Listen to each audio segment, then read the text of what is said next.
Hello बच्चों, नमस्कार, जय हिंद। Welcome to Kartik biology. आज के इस लेक्चर में हम लोग पढ़ने वाले हैं रेस्पिरेशन। अब इसमें देखेंगे कि रेस्पिरेशन होता क्या है। जैसे कि हम लोगों ने पहले वाले वीडियो में देखा था, nutrition in amoeba and nutrition in human beings. तो यहाँ पे रिलेट क्या है न्यूट्रिशन से लेकर के रेस्पिरेशन तक, कैसे एक फूड पार्टिकल न्यूट्रिशन के थ्रू रेस्पिरेशन तक जाता है, उसका रिलेशन क्या है। तो जैसे कि हम लोगों ने उसमें देखा था, न्यूट्रिशन में एक फूड पार्टिकल डाइजेस्ट हो रहा था, किसके फॉर्म में? ग्लूकोज के फॉर्म में, ग्लूकोज के फॉर्म में। और उसके बाद से डाइजेशन कहाँ पे हो रहा था? हमारे माउथ से शुरू हो रहा था। तो माउथ में सबसे पहले किस चीज़ का डाइजेशन होता है? किस चीज़ का? यस, स्टार्च का होता था। कितना परसेंट स्टार्च का डाइजेशन हो जाता था? 60%। और कौन करता था? Salivary amylase.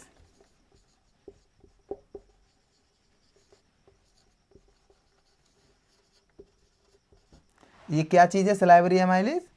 एक तरह का एंजाइम है। एंजाइम क्या होता है? Bio catalyst. तो इसके बाद से क्या होता था?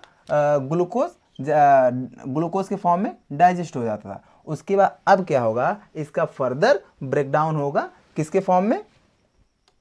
इसका फर्दर ब्रेकडाउन होगा ग्लूकोज का एक सिंपलेस्ट शुगर में। ठीक है, तो इसी को हम लोग क्या कहते हैं? रेस्पिरेशन। तो आगे देखते हैं। जिन लोगों ने पिछला वीडियो नहीं देखा है, जा करके देखें, इससे क्या हुआ कंफ्यूजन क्लियर हो जाएगा सब। तो सबसे पहला क्वेश्चन क्या आता? What is respiration?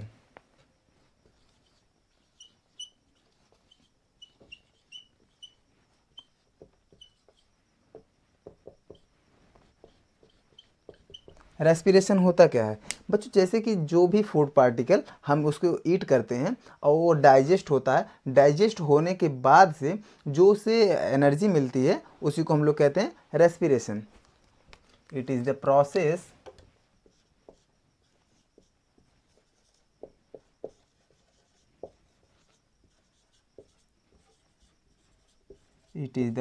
of breaking down, not breaking, it's break down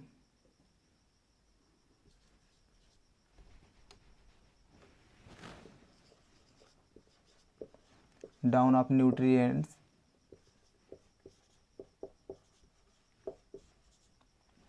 and formation of energy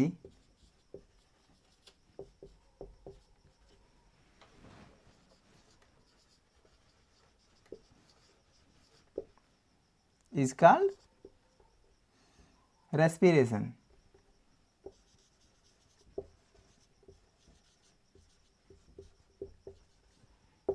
ठीक है,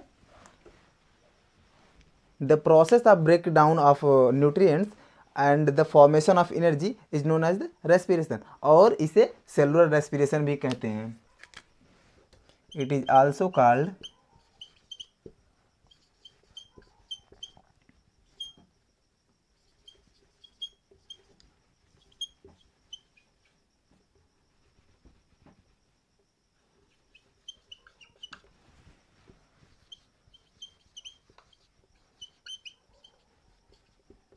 अब इसे सेलुलर रेस्पिरेशन क्यों कहते हैं? बिकॉज ये जो ये रेस्पिरेशन सेल के अंदर होता है, या सेल के अंदर होता है, यानी कि साइटोप्लाज्म में, या फिर उसके और सेल के ऑर्गेनेल्स में होता है, इसलिए हम इसे सेलुलर रेस्पिरेशन कहते हैं। इसे नोट डाउन कर लीजिए।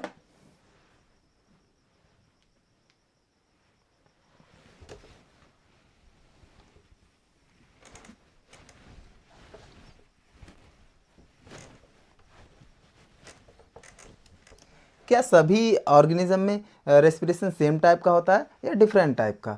जैसे बैक्टीरिया, प्लांट, ह्यूमन बींग्स, सब में रेस्पिरेशन क्या सेम टाइप का होता है? नहीं, बिल्कुल नहीं। There are two type of respiration. First is aerobic respiration.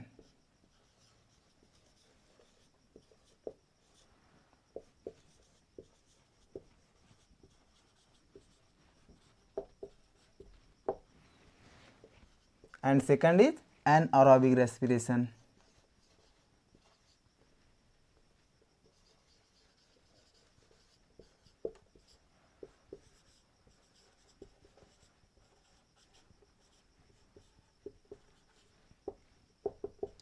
अब एरोबिक रेस्पिरेशन क्या होता है? जिसमें जिसमें ऑक्सीजन की रिक्वायरमेंट होगी उसे हम लोग कहेंगे एरोबिक रेस्पिरेशन, और जिसमें ऑक्सीजन की रिक्वायरमेंट नहीं होगी उसे हम कहेंगे एनारोबिक रेस्पिरेशन। जिससे कि वहाँ पे एनर्जी फॉर्मेशन के लिए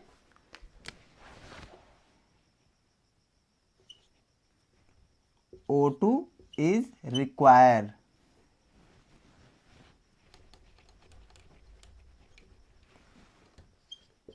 O2 is required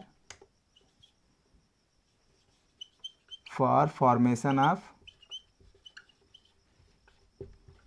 energy।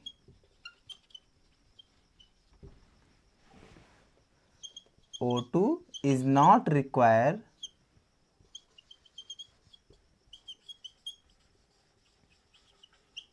for formation of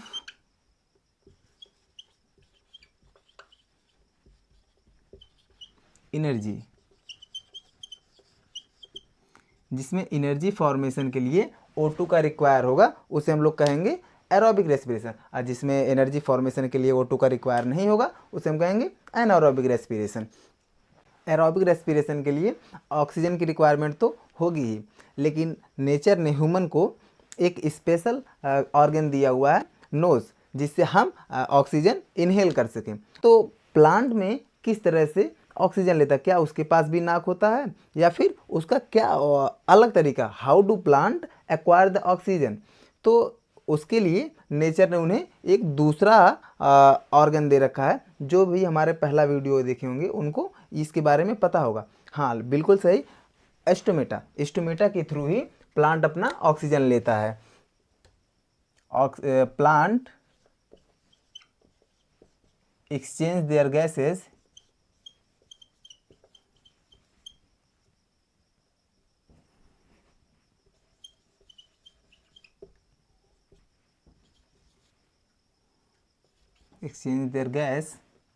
through the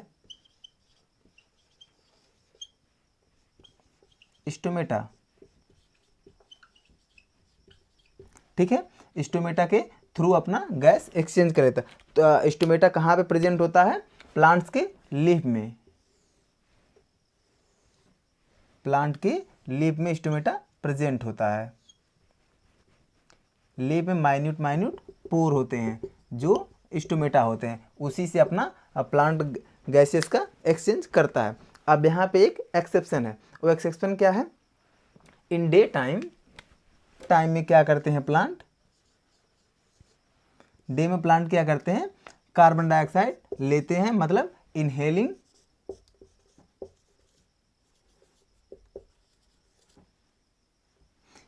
of carbon dioxide and excelling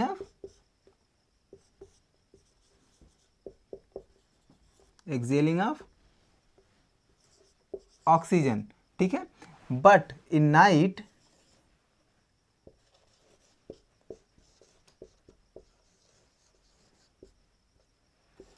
night plant take oxygen, मतलब ऑक्सीजन इनहेल करते हैं, एंड कार्बन डाइऑक्साइड एक्सेलिंग।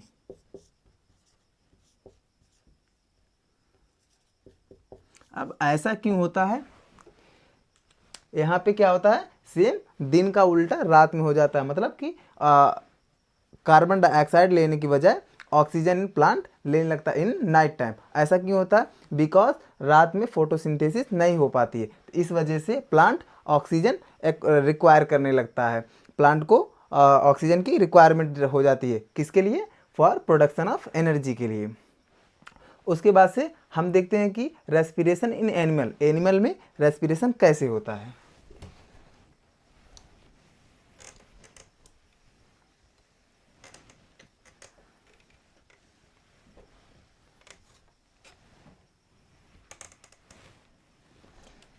अब यहाँ पे दो कंडीशन आते हैं रेस्पिरेशन के, क्या मतलब जैसे कि एक टेरेस्ट्रियल रेस्पिरेशन होता है और एक एक्वाटिक रेस्पिरेशन होता है।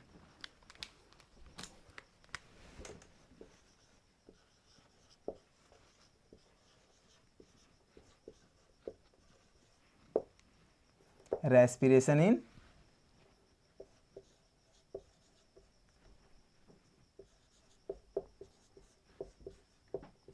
टेरेस्ट्रियल एनिमल, यहाँ पे ही लिख देते हैं, ठीक है। और उसके बाद से रेस्पिरेशन इन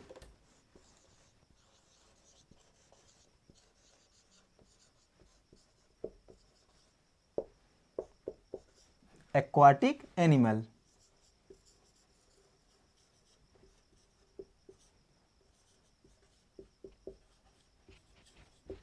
ठीक है। यहाँ पे इनका सोर्स क्या होता है, टेरेस्ट्रियल और एक्वाटिक एनिमल का सोर्स क्या होता है। तो टेरेस्ट्रियल एनिमल का सोर्स होता है एटमॉस्फेयर, मतलब कि एयर, एयर में जो भी ऑक्सीजन मतलब प्रेजेंट होते हैं उनका सोर्स यही होता है।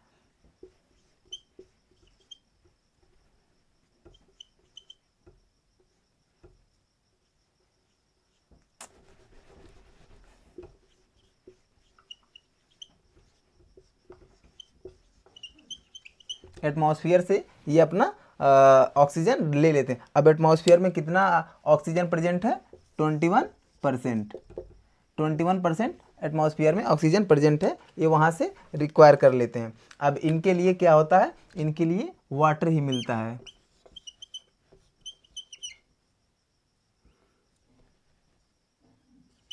क्यों? क्योंकि ये वाटर में प्रेजेंट होते हैं, जो भी वाटर में ऑक्सीजन होता है वहाँ से ये लोग अपना ऑक्सीजन रिक्वायर करते हैं, मतलब कि वहाँ से अपना ऑक्सीजन ये लोग इनहेल करते हैं। अब क्वेश्चन ये आता है कि क्या दोनों में सीक्वेंसेस बराबर होते हैं ऑक्सीजन के? तो बिल्कुल नहीं, यहाँ पे ऑक्सीजन की मात्रा ज़्यादा होती है, यहाँ पे ऑक्सीजन की मात्रा बहुत ही कम होती है।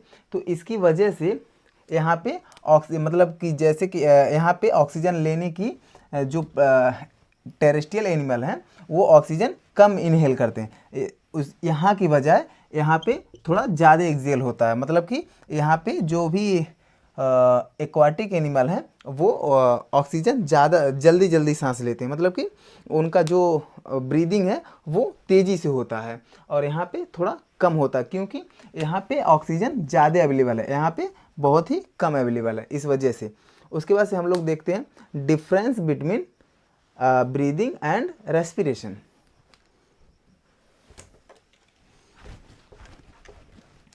रेस्पिरेशन और ब्रीदिंग में क्या डिफरेंसेस है, इसमें बहुत बच्चे कंफ्यूज होते हैं कि रेस्पिरेशन और ब्रीदिंग सेम है। क्या रेस्पिरेशन ब्रीदिंग सेम है? बिल्कुल नहीं, रेस्पिरेशन और ब्रीदिंग बिल्कुल सेम नहीं है। ब्रीदिंग को एक रेस्पिरेशन का पार्ट कहते हैं, breathing is the part of respiration.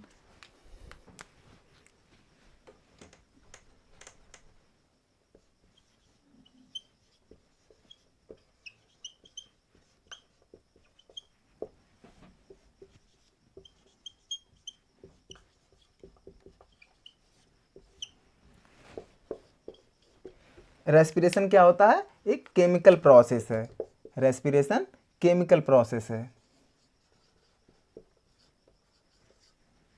Chemical process.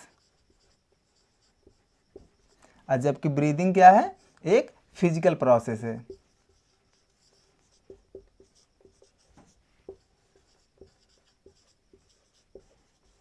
ठीक है। अब इसमें एक केमिकल प्रोसेस जैसे कि इसमें एनर्जी का प्रोडक्शन होता है, लेकिन यहाँ पे क्या होता है, सिर्फ ऊपर बॉडी की एक बॉडी की मतलब वर्क होता है, जैसे कि हमने ऑक्सीजन का इनहेल किया और कार्बन डाइऑक्साइड का एक्सेल किया, मतलब कि सिर्फ हम एक वर्क कर रहे हैं। लेकिन यहाँ पे क्या होता है, सेल के अंदर ही जा करके इसका रेस्पिरेशन होता है, मतलब कि सेल के अंदर कैटाबॉलिक प्रोसेस होता है, मतलब ग्लूकोज का ब्रेकडाउन होता है। तो इसे एक केमिकल प्रोसेस होता है, यहाँ पे बहुत सारे केमिकल का यूज़ होता है, जबकि यहाँ पे सिर्फ एक बॉडी का ही यूज़ होता है, इसलिए इसको फिजिकल प्रोसेस कहते हैं।